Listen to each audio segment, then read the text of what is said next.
यहाँ तो दिक्कत ये हो गई, जब भी कोई फैक्ट्री आती है तो हमारे लोग नेता कूद जाते दलाली करने के लिए, टूट के पड़ते हैं। पहले गिद्ध होते थे, गिद्ध मर गए सारे, गिद्ध के रूप में जन्म ले लिया। कोई जोधपुर में 3 गिद्ध बैठे हैं, तेरा गिद्ध नागौर में, और गिद्धों के साथ वो जो उनकी पत्नियां और बच्चे होते हैं उनको क्या बोलते हैं? अरे भाई, गिद्ध के बच्चे बच्चे होते हैं उनको क्या कहते हो? मान लो गिद्ध तो हो गया आदमी, और वो गिद्ध की औरत को क्या कहोगे? वो भी तो है नागौर में 2-3, जोधपुर में छोटी गिद्ध, बुगले, राम राम राम राम, जैसे गया खा गया। बुगला बेटा, बुगला भक्ति कहते हैं ना, बुगला राम राम राम, ऐसे लगता है भाई बुगला भक्ति करा, मेंढक जाता है बुगला खा जाता।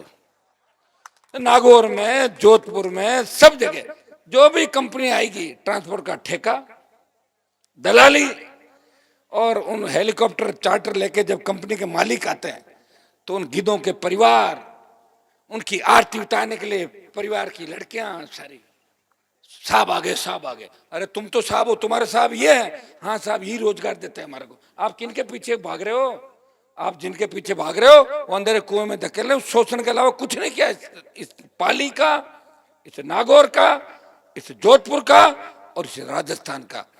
आम किसान के बेटे प्रधान प्रमुख बनने लगे। मेरे नागौर के अंदर इस बार प्रमुख बना। मैंने पहले एक दिन कह दिया था कि प्रमुख ऐसा बनाऊंगा जो सोचा ही नहीं किसी ने। मेरे पास 9 सीट थी, बीजेपी किसी व्यक्ति को टिकट दे रही थी।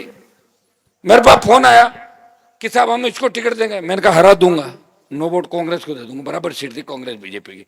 तो बोले क्या करें? मैंने कहा ऐसे आदमी को टिकट दो जो सोच भी नहीं सकता। बोले यार फिर वोट नहीं। तो मैंने कहा नो है, मैं हरा दूंगा। ऐसे ही आदमी को प्रमुख बनाया जिसने कभी सोचा नहीं होगा कि वो जिला प्रमुख बनेगा। मुझे मजा आता है इन चीजों में, मुझे बहुत मजा आता है कि जो होने वाला हो नहीं और नहीं होने वाला काम हो, इसमें आनंद आता है मुझे। तो ये आनंद नागौर के अंदर देख लो। अब जिला प्रमुख जो बने आम किसान के बेटे हैं। कभी नहीं सोचा वो जिला प्रमुख की कुर्सी पर बैठेंगे। 15 लड़ रहे थे, 15 के बीच एक व्यक्ति को बनाया। मेरे पास ताकत थी 9 वोटों की। अगर मेरे कहने से नहीं करते तो मैं 9 वोट इधर डलवा कर हरा देता उनको। तो डर के मारे काम किया। डर से तो मोदी ने सीट छोड़ी थी नागौर की। डरा हुआ था मोदी कि हनुमान हराएगा राजस्थान के अंदर, 2 सीट दे दो। बाड़मेर मैंने मेरे दे दी। मैंने कहा चलो ले जाओ यार, 3rd नंबर था पार्टी के सामने, उसको बाड़मेर की सीट दे दी। नागौर लड़ा, चला गया। अब मुझे कह रहे हैं चुनौती दे रहे हैं। तो भाई मुझे चुनौती देने से पहले एक पार्टी बनाओ खुद की। पहले तो कांग्रेस बीजेपी में रहकर कैसे चुनौती दोगे? बराबर लड़ाई के अंदर तो खुद को पार्टी बनानी पड़ेगी, या फिर निर्दलीय आओ। मैं तैयार हूं, चुनौतियां स्वीकार करता हूं। चुनौती मैंने ही स्वीकार करी। और तुम बच्चे हो, तुम्हारी क्या चुनौतियां? तुम्हें तो मैंने आशीर्वाद दिया 2009 में, मेरे से प्रणाम करके पैर छू के फार्म भरने जो गई थी, वो मुझे क्या चुनौती देगी?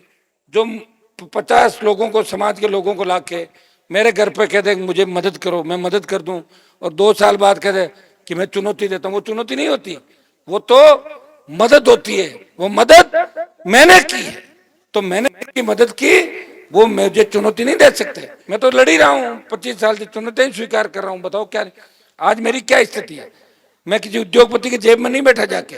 कांग्रेस बीजेपी कितने पैसे वाली पार्टियां, उनके खिलाफ एक व्यक्ति लड़ रहा है। अमित शाह, मोदी निगाह रख रहा है कि हनुमान की पार्टी के अंदर कोई फंडिंग तो नहीं हो रही है। देखो हनुमान पे कोई ईडी का केस तो नहीं बन जाए, तैयार करो कागज। राजस्थान सरकार भी ध्यान रख रही है। 1 रुपए की चंदे की रसीद आज तक नहीं काटी। कितनी? 1 रुपए की भी नहीं काटी। कैसे चलाता हूं बताओ मुझे? ऐसे थोड़ी रहता और ये घूम रहे, ऐसे थोड़ी घूम रहे। तेल भी डलता होगा, ये कितने सारे लोग साथ घूम रहे। भाइयों, बिना वजह किसी को नहीं सताया और बिना वजह कोई हिस्सा नहीं लिया राजस्थान और देश के अंदर। इसलिए हनुमान बेनीवाल की जय जयकार सर्व समाज करते।